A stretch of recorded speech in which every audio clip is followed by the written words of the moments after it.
Hey guys, welcome back to the channel Guide Up. In this video, I'll be showing you how to create Target account. Target is a popular retail chain in the United States known for offering a wide range of products at affordable prices. Open a new tab on the browser. Go to www.target.com. On the home page, click the Sign In button in the right corner next to the search bar. Click on Create Account below Sign In option. Now fill out the registration form.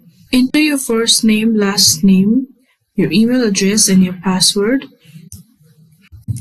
Adding a phone number is optional. Here you can choose whether you want to sign up with passkey or sign up with password. I'm using sign up with password, so we have to create a password.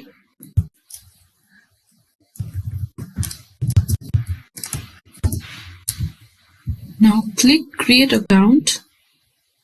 Here you can enter your birthday to get a 5% off gift every year.